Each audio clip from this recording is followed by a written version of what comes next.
So introduction. Most importantly, I'm a dad. I have 3 kids and a favorite daughter.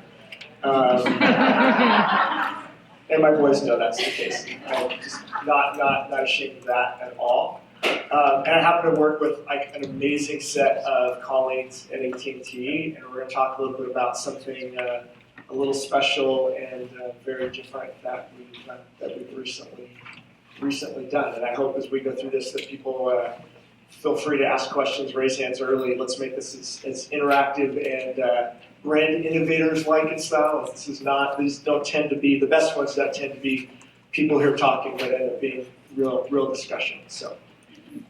Perfect. Yeah, I agree. I think it would be more fun, and we'll make sure that we sort of open this up to the audience and have everyone engaged. So I also am a dad. I've been married for almost 20 years. We were talking about this earlier. I have a daughter who's going to college this fall to Wake Forest, to go Deeks.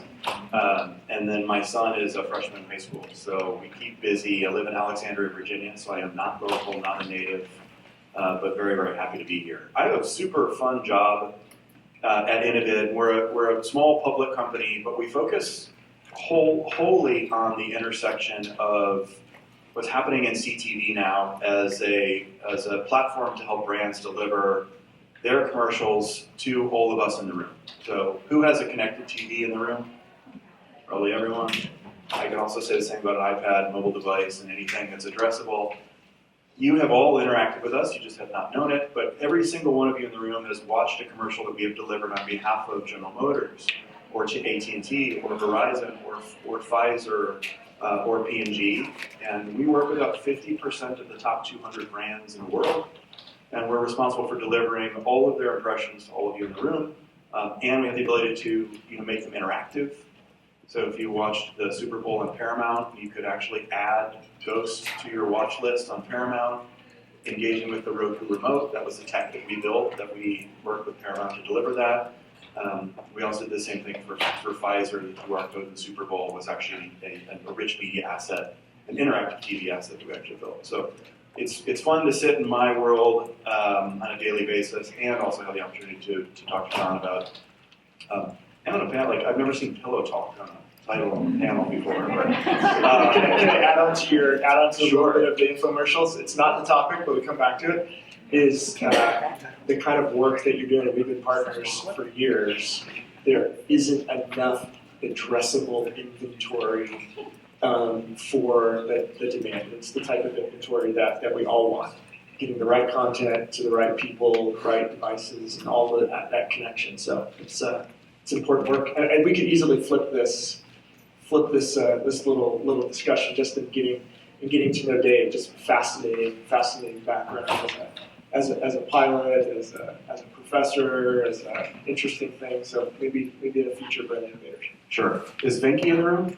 You here? Here.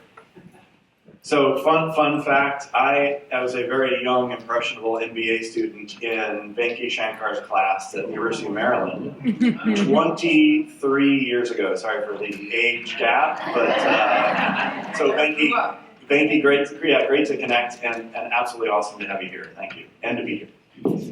So should we explain a little bit why this is going to be a Pillow Talk? Yeah, I think you have a video too. I think we do. Why don't we roll it?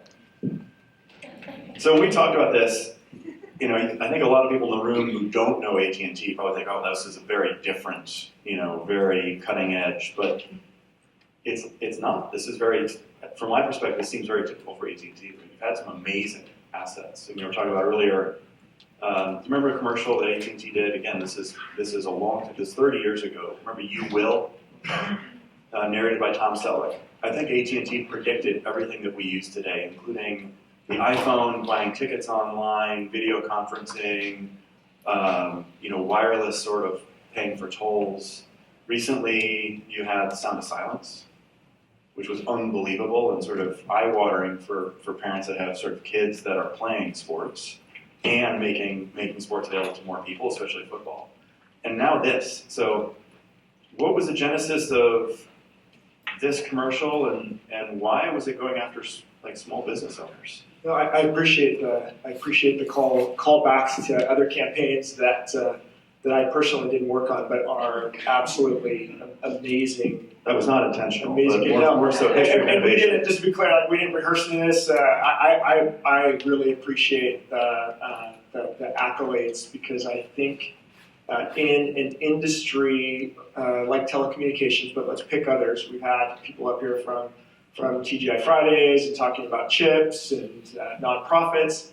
You get in these industries that are really saturated, and it's very easy to find yourself in a place where you're focused on offer. You're all doing the research with the right people, the right audiences, and they're all kind of giving you back generally the same types of things. And it can be a sea of sameness.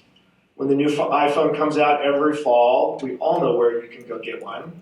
And you can get one from everybody, and everybody's probably going to give it to you for free, and probably going to throw in something else, and it's a lot of sameness. And so while you say this is very typical for us, I love that you say that. That's actually kind of surprising to hear you say that, but also feels good, because this as an industry, and I think as a company that is in the middle of a huge marketing transformation with a really disruptive CMO, and for the first time bringing together, we don't tend to talk about organizational politics and things, but for a huge company, there is one marketing organization, and it's getting smaller and leaner and more focused. And that's a really good thing. And that gives us permission to, in this case, probably the thing that's most interesting is to break all of our rules about who leads what and who does the various things. But at the end of the day, I think most importantly, this goes back to even what Vanessa was saying. She talked about an insight that Black men are dying of cancer at such a huge percentage from other men. And why is that? And then going and addressing that very particular insight to do something about it.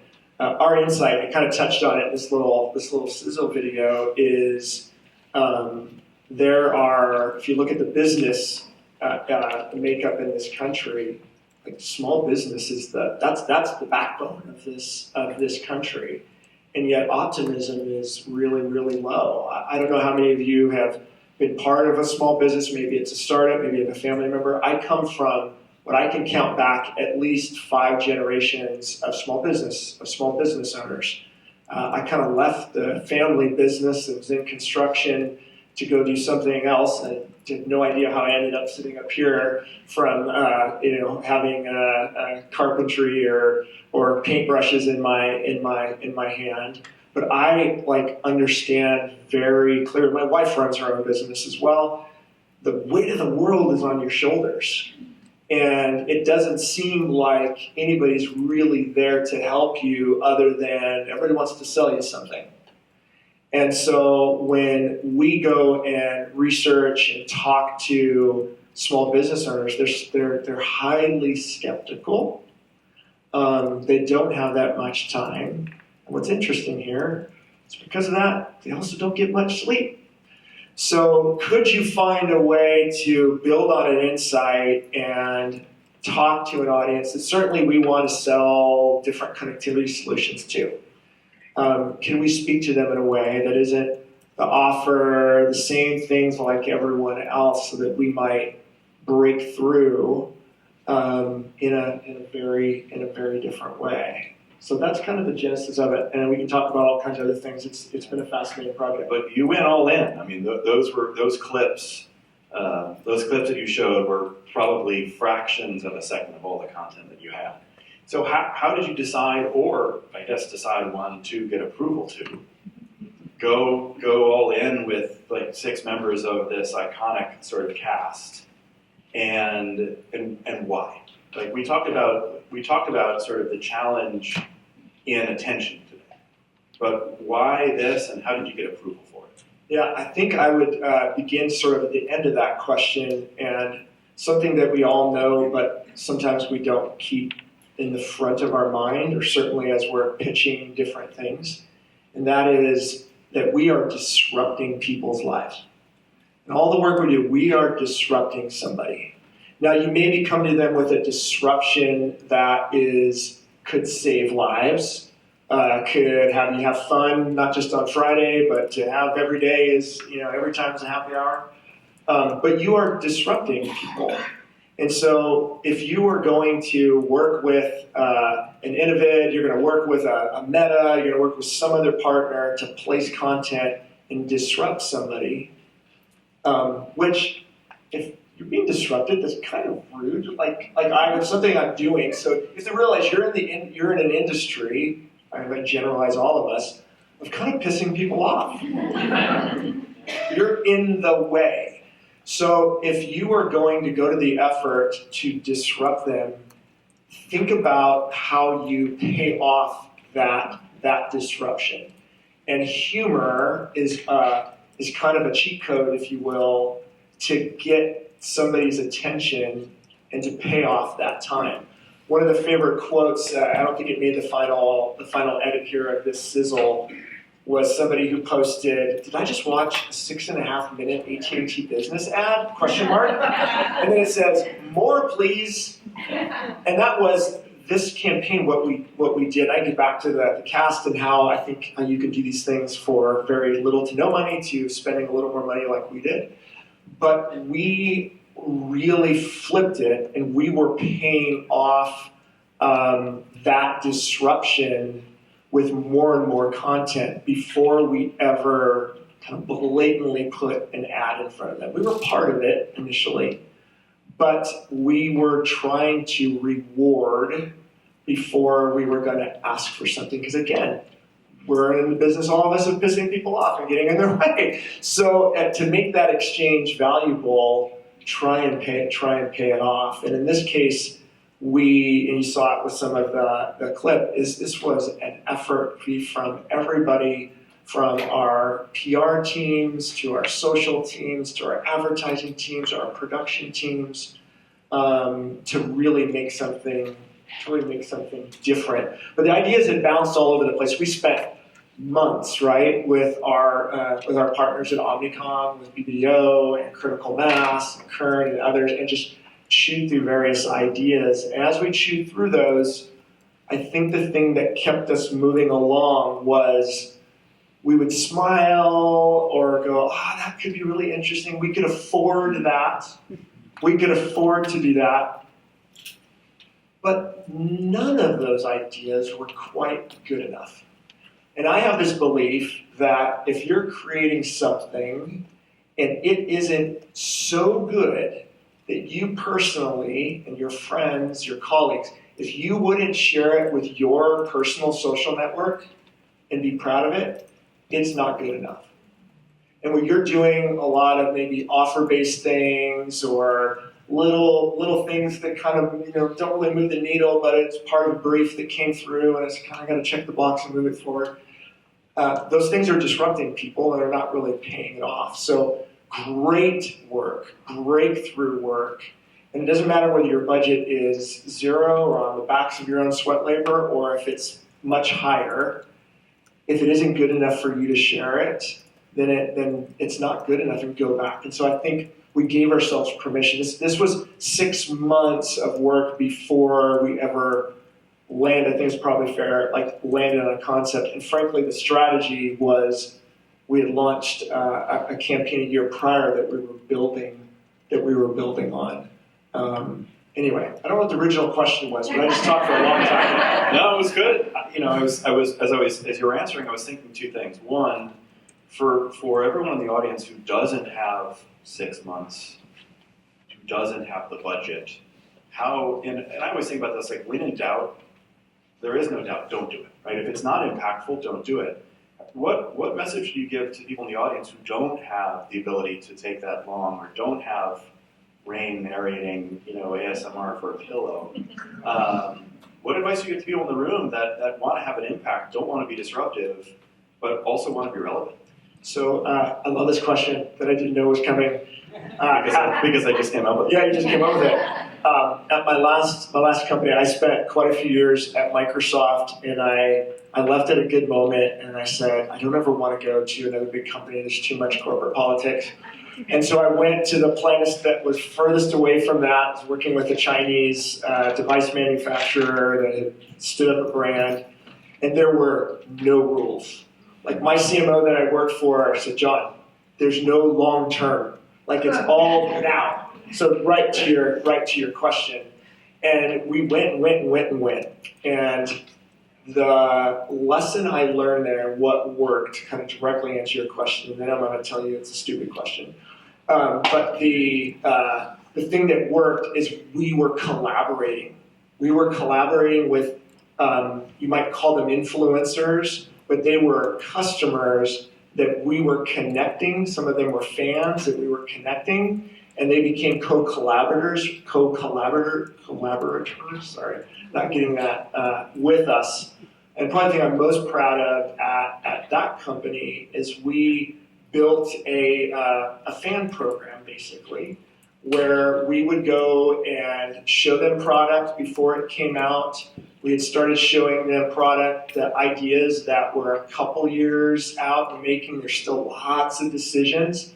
And with a friendship NDA, we called it a friend DA, we were getting feedback. And oftentimes this feedback was like in the back room of a bar in Munich, or we were going around the world. I had a team that would go out and show product and get feedback. And we would bring that right back, and it would change and develop. And every time we were interacting, like, that was amazing content. And the people were saying, I just got to meet with I got to give them feedback, and sometimes say, here, this would piss off the journalists, like when we were announcing something, we would show it to this group beforehand. Right. They would get it, they would be able to post and say, I saw it, I got the first take to it. And so that's my kind of long-winded way of answering, like, there's ways of doing things when you're told there is no future, but I think that the cheat code, if I continue using that, is to work with your customer, get that feedback, show them things they get excited about, and bring that feedback back in. So at least you're pointed in the right direction. But that violates the talk to reporters, go through PR, get an embargo, only release until a certain point. Some people accept it, some don't. Talk about sort of, in a great way, I think, breaking the rules. One of the things that you and I did talk about was how people would also think about this traditional paid, owned, earned, and you flip the script in this entirely on paid, owned, and earned. So what are some of the lessons that you learned in this process? Because if you look at the social engagement, what happened on LinkedIn, even like the longs and the shorts and everything you put out, people are still watching this, people are still commenting on it, and people are still saying the things like, did I just see a commercial? Yeah. So what did you learn in that process? Because I feel like everyone has the same playbook in some cases, but you broke it. Yeah, we need to change the way as an industry that we talk about paid, owned, and earned, because it's backwards. It's earned, owned, and paid. It's customer first, always, always, always. And back to kind of your question about breaking the playbook with PR. The media reach people, and they have a certain size megaphone that goes a certain distance. But many of you have a megaphone that may be larger than some of those people who are professional journalists. And certainly you're not taking financial news or something, out to your favorite, customer, blogger, let's say. I mean, there are certain ways of doing things.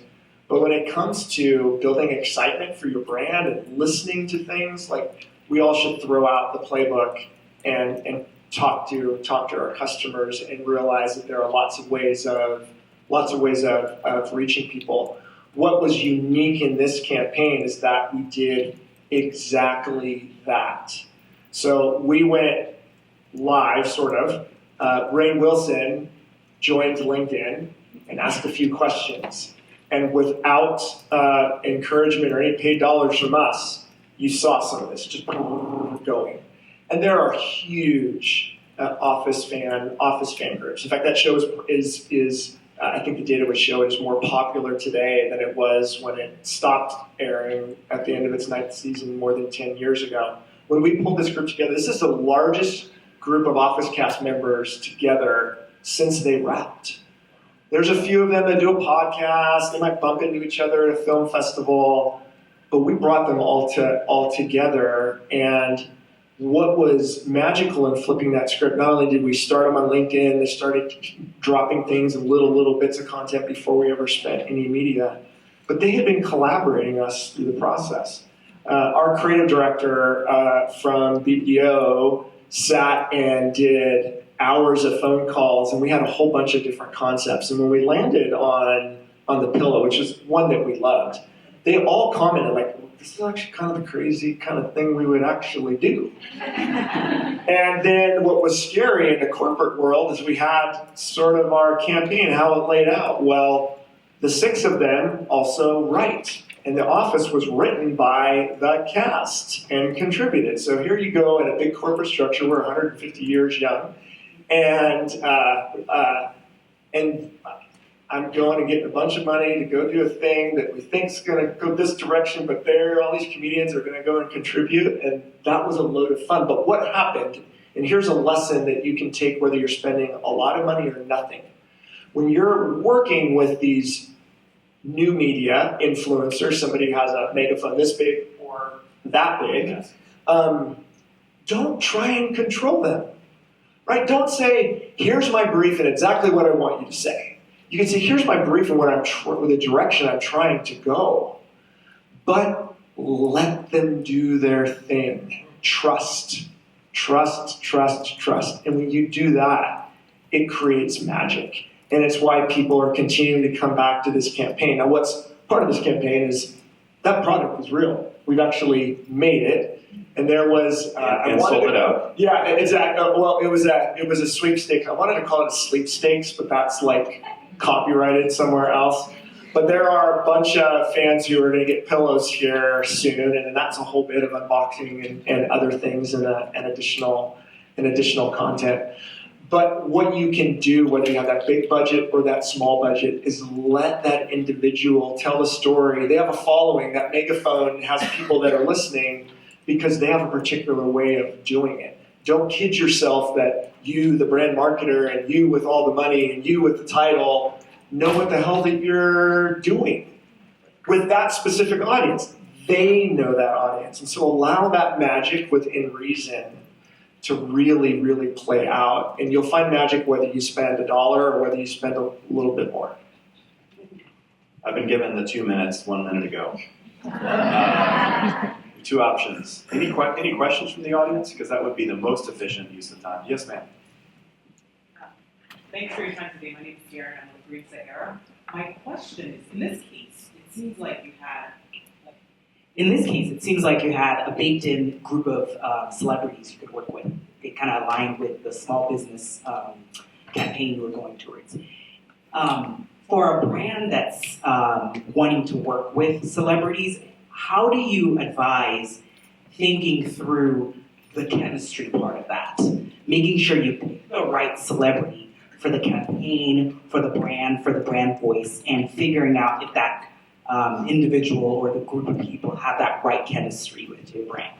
It's an awesome question because it's probably the most important. It's really hard.